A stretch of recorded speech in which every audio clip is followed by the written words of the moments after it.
बिस्मिल्लाहिर्रहमानिर्रहीम। अस्सलाम वालेकुम स्टूडेंट्स, कैसे हो आप लोग? ठीक हो? तो स्टूडेंट्स, आज हम बहुत इंपॉर्टेंट टॉपिक में बात करेंगे, इनहेरिटेंस। और ये ऑब्जेक्ट ओरिएंटेड का सबसे इम्पोर्टेंट मॉड्यूल है और हम इसको इंशाल्लाह डिस्कस करेंगे। इससे पहले अगर हम बात करें तो हमने कंस्ट्रक्टर और डिस्ट्रक्टर के बारे में बात की थी, और उससे पहले हमने ऑब्जेक्ट ओरिएंटेड के बारे में थोड़ी सी बात की थी। ठीक है, तो आज हम शुरू करेंगे इनहेरिटेंस। तो आइए इसको शुरू करते हैं कि इनहेरिटेंस है क्या। अच्छा, इनहेरिटेंस जो है ये हमारे पास ऑब्जेक्ट ओरिएंटेड के हमारे पास 4 फीचर्स हैं। उसमें हमारे पास इनहेरिटेंस है, पॉलीमॉर्फिज्म है, एब्स्ट्रैक्शन है और इनकैप्सुलेशन है। ठीक है, तो उनमें से एक हमारे पास इनहेरिटेंस भी है। इनहेरिटेंस का अगर मैं आपको सिंपली बता दूं तो इनहेरिटेंस का मतलब ये है कि कोई चीज़ रिसीव करना। मसलन कोई चीज़ पेरेंट से चाइल्ड में रिसीव हुई हो, ठीक है ना, जिसको हम इनहेरिटेंस कहते हैं। मतलब पेरेंट से चाइल्ड के दरमियान, मिसाल पेरेंट की कुछ खूबियाँ है वो चाइल्ड में भी है, तो वो चीज़ें जो होती है वो पेरेंट से चाइल्ड में रिसीव होती है, तो इसको हम कहते हैं इनहेरिटेंस। ठीक है, inheritance is the second most important feature of the object-oriented programming. In inheritance, the code of the existing classes is used for making new classes. This saves time for writing and debugging the entire code for a new class. अच्छा, क्या होता है inheritance जो है, उसमें हम क्या करते हैं, हमारे पास ऑलरेडी कुछ क्लासेस होती है, बनी बनाई क्लासेस होती है, या हमने कोई पहले से कोई क्लास बनाई होती है। ठीक है, अब बाज़ औक़ात क्या होता है, आप एक क्लास बनाते हो और आप एक दूसरी क्लास बनाते हो। अब उस एक क्लास की कुछ रिक्वायरमेंट इस तरह है कि वो ऑलरेडी कुछ पहले क्लास में डिफाइन हुई होती है, तो आप क्या करते हैं, आपको दोबारा कोड लिखने की ज़रूरत नहीं पड़ती। आप क्या करते हो, जस्ट उस क्लास को यहाँ पे इनहेरिट कर देते हो, तो उस क्लास में जो कुछ भी होता है वो उस चाइल्ड क्लास में आ जाता है। ठीक है ना, तो आपको दोबारा कोड लिखने की ज़रूरत नहीं पड़ती, आपको डिबगिंग में आसानी होती है, आपके पास टाइम बच जाता है। ठीक है, तो हम क्या करते हैं, हम न्यू क्लास बनाते हैं एग्जिस्टिंग क्लास से। हमारे पास एक क्लास ऑलरेडी है और हमें एक दूसरा क्लास चाहिए। सपोज आपके पास एक क्लास है, उसमें आप मिसाल के तौर पर ऐड कर रहे हो, सब्ट्रैक्ट कर रहे हो, ठीक है, और आप एक दूसरा क्लास बनाना चाह रहे हो, उसमें आप ऐड भी कर रहे हो, सब्ट्रैक्ट भी कर रहे हो, मल्टीप्लाई भी कर रहे हो। अब ये ऐड और सब्ट्रैक्ट का कोड ऑलरेडी पहले से एक क्लास में डिफाइंड है, तो फिर हमें यहाँ लिखने की ज़रूरत नहीं है। हम क्या करेंगे, हम उस क्लास को यहाँ पे जस्ट इनहेरिट कर देंगे, तो वो हमारे पास जो जो क्लास होगा वो बेस क्लास बन जाएगा, और जो उससे क्लास बनेगा उसको हम डिराइव्ड क्लास कहेंगे। मतलब जो पेरेंट क्लास होगा उसको हम बेस क्लास कहेंगे, और जो चाइल्ड क्लास होगा उसको हम डिराइव्ड क्लास कहेंगे। ठीक हो गया। अच्छा, to inherit means to receive. Simply अगर हम इनहेरिट की बात करें तो इनहेरिट का मतलब है कोई चीज़ रिसीव करना। In inheritance a new class is written such that it can be access और use the member of the existing class. क्या होता है कि हम इनहेरिटेंस में ऐसे क्लासेस, न्यू क्लासेस बनाते हैं जो हमारे पास एग्जिस्टिंग क्लासेस होती हैं, पहले से बनी बनाई क्लासेस होती हैं, उसके बेस पे। The new class that can access the member of the existing class is called the derived class. जो आप न्यू क्लास बनाते हो, जो किसी एग्जिस्टिंग क्लास का कोड अपने पास इनहेरिट करता है, उसको हम डिराइव्ड क्लास कहते हैं या चाइल्ड क्लास कहते हैं। And the existing class is called the base class और द पेरेंट क्लास। और जो हमारे पास पहले से जो क्लास बना होता है उसको हम क्या कहते हैं, उसको हम पेरेंट क्लास कहते हैं या उसको हम बेस क्लास कहते हैं। ठीक हो गया। अच्छा, आगे मूव करते हैं। कहते हैं कि the derived class can use the data members and the member function of the base class that can also have its own data members and member function. Thus the derived class can even be larger than a base class. क्या होता है, जब भी आप कोई child class बनाते हो या डिराइव्ड क्लास बनाते हो, तो वो जो आपका पेरेंट क्लास होता है उसका डेटा मेंबर्स और उसके मेंबर फंक्शन को वो क्या कर सकता है, यूज़ कर सकता है।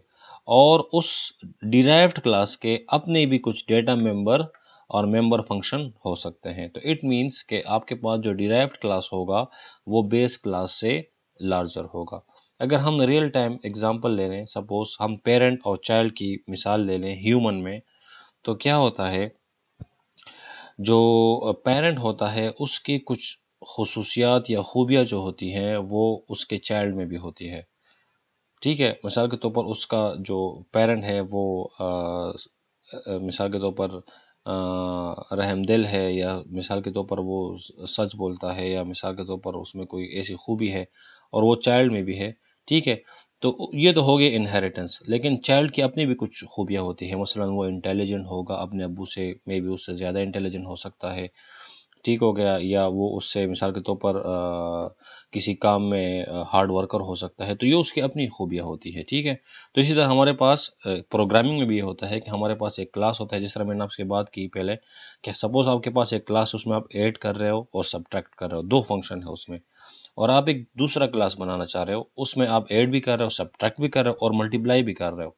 मतलब उसमें खूबियाँ ज़्यादा है क्योंकि वो मल्टीप्लाई भी कर रहे हैं। अब ऐड और सब्ट्रैक्ट तो ऑलरेडी एक क्लास में है, तो आप क्या करते हो, उस क्लास को जस्ट इनहेरिट कर देते हो। ठीक है, तो उस क्लास का ऑलमोस्ट आपके पास क्या होता है, कोड ज़्यादा हो जाता है। ये एक डायग्राम है, अगर इसको फोकस करें, सपोज ये एक बेस क्लास है जिसमें आपके पास कुछ फीचर्स है एक्स और वाई, और ये क्लास इनहेरिट हुआ है किसी डिराइव्ड क्लास में, तो उसमें एक्स और वाई की भी खूबियाँ है, ये देखिए एक्स और वाई।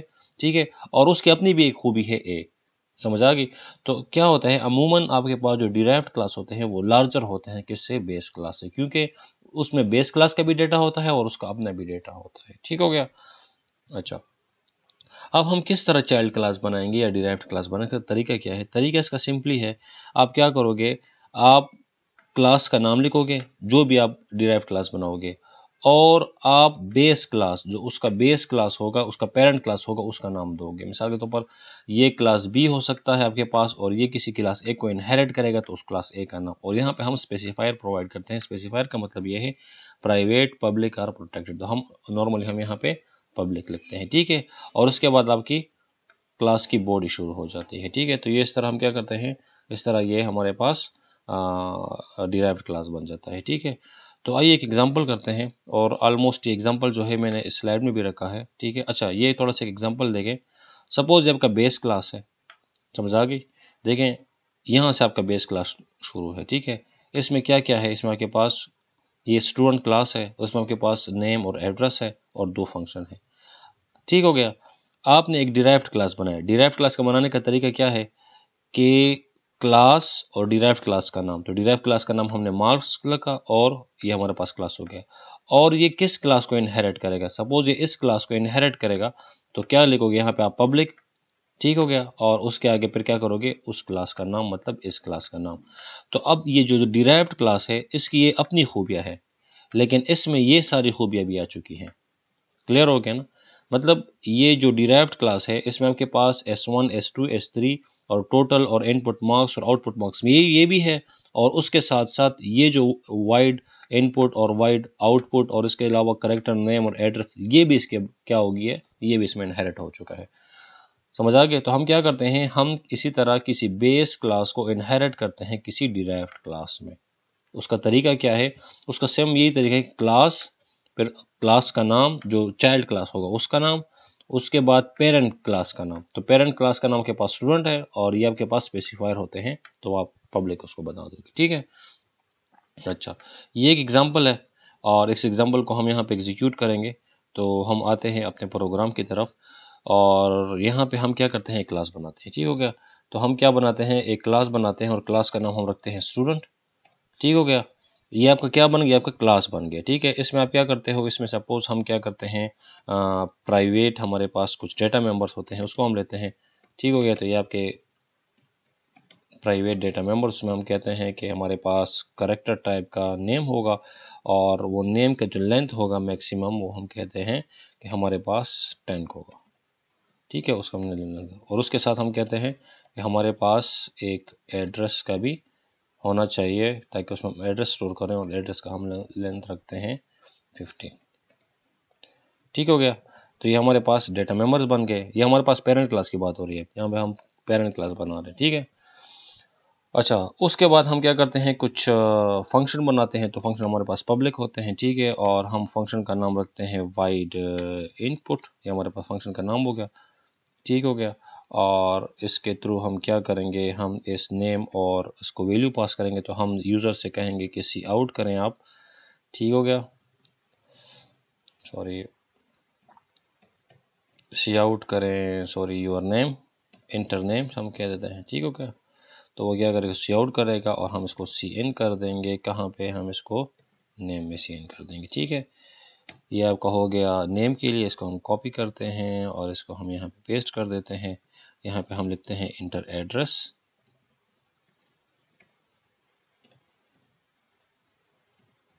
और ये आपके पास यहाँ पे आ गया एड्रेस।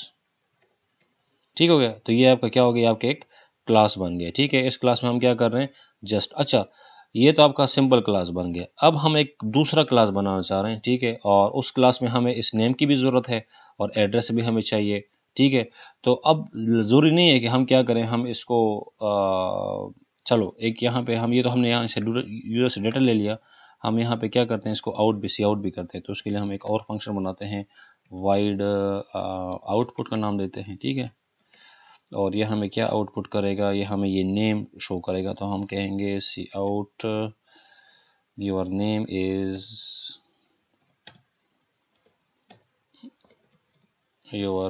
इज ठीक हो गया। और ये कहाँ से लेगा, ये आपका नेम जो होगा वो नेम से लेगा। ठीक है, और हम उसके बाद इसको इनलाइन करते हैं।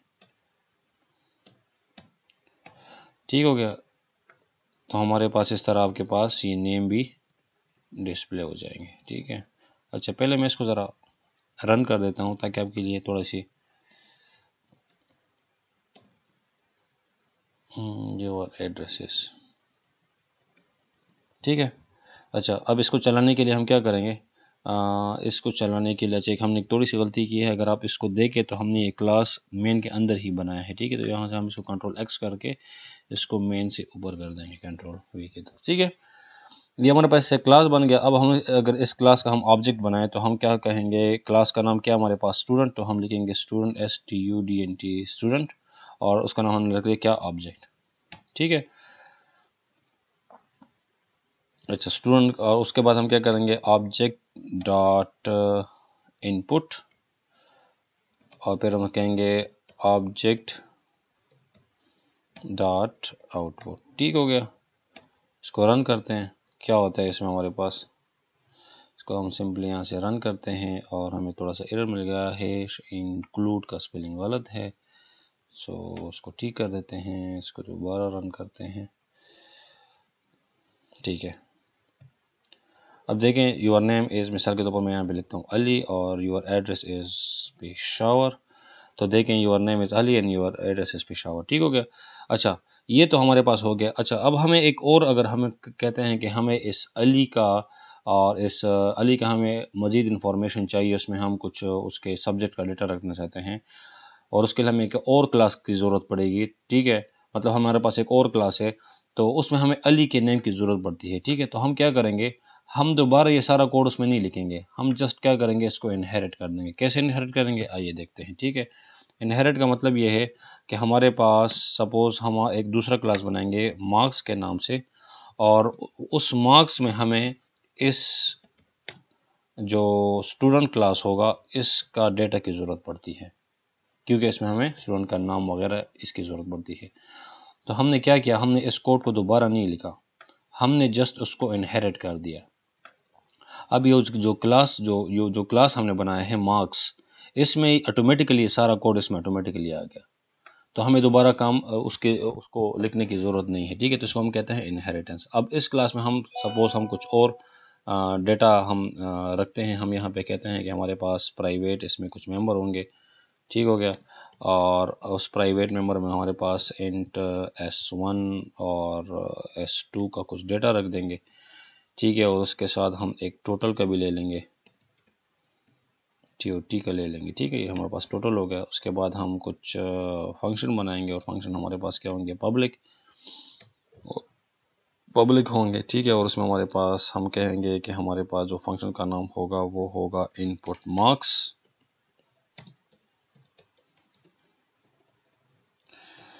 ठीक है,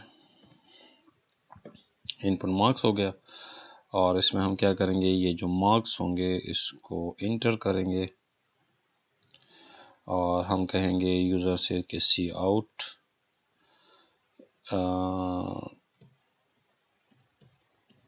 इंटर S1 मार्क्स,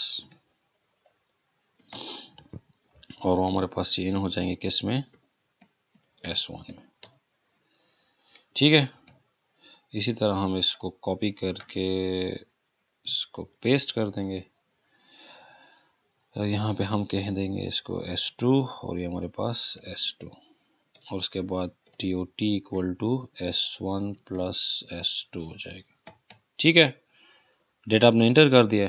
अब इसको आप सी आउट करोगे तो उसके लिए हम फंक्शन बनाते हैं और उस फंक्शन का हम नाम रखते हैं वाइड डिस्प्ले।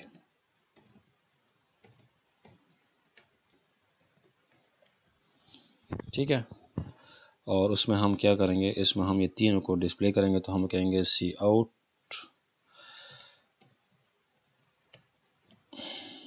योर S1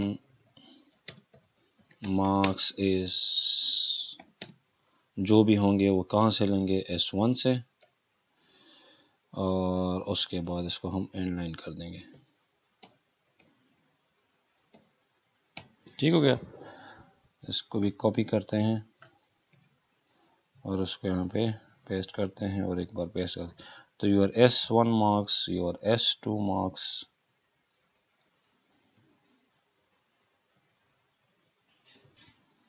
और ये टोटल हो जाएगा।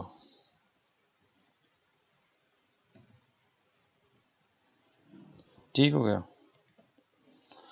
अगर यहाँ पे अगर आप देखें तो हमने क्या किया है, खत्म कर देते, हमने दो क्लासेस बनाई हैं। एक क्लास में हम कुछ, हमारे पास कुछ नेम और एड्रेस का डेटा है, और दूसरे क्लास में हमारे पास क्या है, उसमें हमारे पास कुछ सब्जेक्ट की इंफॉर्मेशन है, लेकिन उसके साथ साथ इसमें इसकी भी इंफॉर्मेशन है। क्यों? क्योंकि हमने इसको यहाँ पे इनहेरिट किया हुआ है, इसको हम कहते हैं इनहेरिटेंस। हमारे पास दो क्लासेस है, एक क्लास का नाम क्या है, स्टूडेंट, ये आपको नजर आ रहा है स्टूडेंट, और एक क्लास का नाम है मार्क्स। लेकिन ये जो मार्क्स है ये चाइल्ड क्लास है, डिराइव्ड क्लास के, किस क्लास का, इस स्टूडेंट क्लास का। तो इस स्टूडेंट क्लास में जो कुछ भी होगा वो इस क्लास में भी ऑटोमेटिकली आ जाएगा। अब हम जब इस क्लास का ऑब्जेक्ट बनाएंगे तो उस ऑब्जेक्ट के थ्रू हम इस क्लास के डेटा को भी एक्सेस कर सकेंगे और इस क्लास के डेटा को भी हम एक्सेस कर सकेंगे। तो ये हमारे पास क्या है, ये रीयूजेबिलिटी हमारे पास आ गई। अगर हमारे पास इनहेरिटेंस ना होता तो हम क्या करते हैं, हम ये सारा कोड दोबारा हम इसमें लिखते हैं। तो इससे अच्छा है कि हम उसको क्या करें, इनहेरिट कर दें, ताकि हमारे पास टाइम की भी बचत हो और हमारे पास कोड भी कम हो जाए। ठीक है, तो अब हम ये जो मार्क्स का क्लास है इसका हम ऑब्जेक्ट बनाते हैं मेन में। तो हम लिखते हैं मार्क्स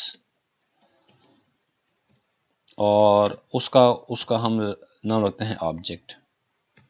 ठीक है, अब इस मार्क्स मतलब ये जो ऑब्जेक्ट हमने बनाया है ये इस क्लास का हमने बनाया है, लेकिन इसके थ्रू हम इस क्लास को भी एक्सेस कर सकते हैं। इस क्लास के जो इनपुट और ये जो आउटपुट के फंक्शन है इसको भी हम एक्सेस कर सकते हैं। किस तरह, आइए देखते हैं। अगर हम कहें कि सपोज ऑब्जेक्ट डॉट इनपुट, तो देखें हमारे पास आ गया, और ऑब्जेक्ट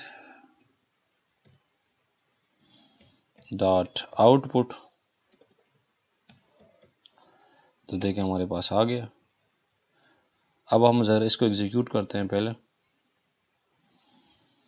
ठीक है, एग्जीक्यूट करने के बाद अगर देखें, हमने इस क्लास ऑब्जेक्ट के थ्रू हम जो स्टूडेंट की नेम है उस वाले को एक्सेस कर रहे हैं। समझ आ गई कि नहीं? देखें, हमने ऑब्जेक्ट इस क्लास का बनाया है, इस मार्क्स के क्लास का ऑब्जेक्ट बनाया है, लेकिन हम ये जो इनपुट फंक्शन है ये कहाँ पे है, ये आपके स्टूडेंट की जो क्लास है ये वाला फंक्शन है। तो हम इस क्लास के ऑब्जेक्ट के थ्रू हम इस क्लास के फंक्शन को कॉल कर रहे हैं। किस तरह, इस इनहेरिटेंस के थ्रू, क्योंकि ऑटोमेटिकली वो उसमें भी उसका जो डेटा है वो आ गया। ठीक है, अब इस क्लास के जो हमारे पास फंक्शन है हम उसको भी कॉल करते हैं, तो हमारे पास कंप्लीट इंफॉर्मेशन आ जाएगी। हम कहेंगे object dot input marks,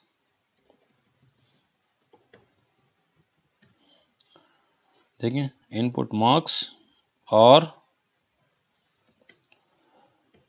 object dot input और डिस्प्ले। ठीक है, तो देखें ये जो दो फंक्शन है ये वाले इनपुट और ये हमारे पास स्टूडेंट क्लास के हैं, और ये जो दो फंक्शन है ये हमारे पास इस मार्क्स के क्लास के हैं, और हमारे पास जो ऑब्जेक्ट है ये हमारे पास मार्क्स के क्लास का है।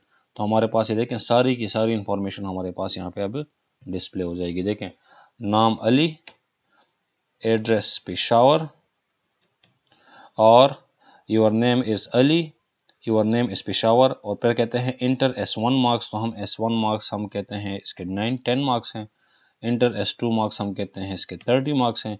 तो देखें your S1 marks is 10, your S2 marks is 30 and your total marks is 40। तो ये अली, पेशावर और उसके ये मार्क्स आ गए। ठीक है, तो ये देखें ये इनहेरिटेंस का एग्जांपल था, हमने कम्प्लीटली ये देखें। अगर हम इसको दोबारा थोड़ा सा इसकी समरी ले लें तो ये हमारे पास एक प्रोग्राम था, उसमें हमारे पास 2 क्लासेस थे, एक क्लास स्टूडेंट की क्लास थी, दूसरा क्लास मार्क्स की क्लास थी, लेकिन हमें उसमें ये नेम और ये वाले इंफॉर्मेशन चाहिए थे। तो हमने क्या किया, हमने इसको इनहेरिट कर दिया। इनहेरिट का तरीका ये है कि क्लास ये आपका स्पेसिफायर और उसके साथ आप उस क्लास का नाम। तो इस तरह ये क्या है, उसका कीवर्ड है, सिंटैक्स है, इसके थ्रू हमने क्या किया, इस क्लास को हमने इनहेरिट कर दिया। ठीक है, तो इंशाल्लाह इस पर ज़रा प्रैक्टिस करें और आप मुख्तलिफ क्लासेस बनाएं और उस क्लासेस का डेटा किसी दूसरे क्लास में इनहेरिट करें, उस पर प्रैक्टिस करें, तो आपका माइंड मजीद क्लियर हो जाएगा। ठीक है, सिंपली इनहेरिटेंस का मतलब यह है कि एक क्लास का डेटा किसी दूसरे क्लास में लेके जाना, इसको हम इनहेरिटेंस कहते हैं। ठीक है, तो आज के लिए इन तक, इंशाल्लाह मिलते हैं फिर नेक्स्ट क्लास में।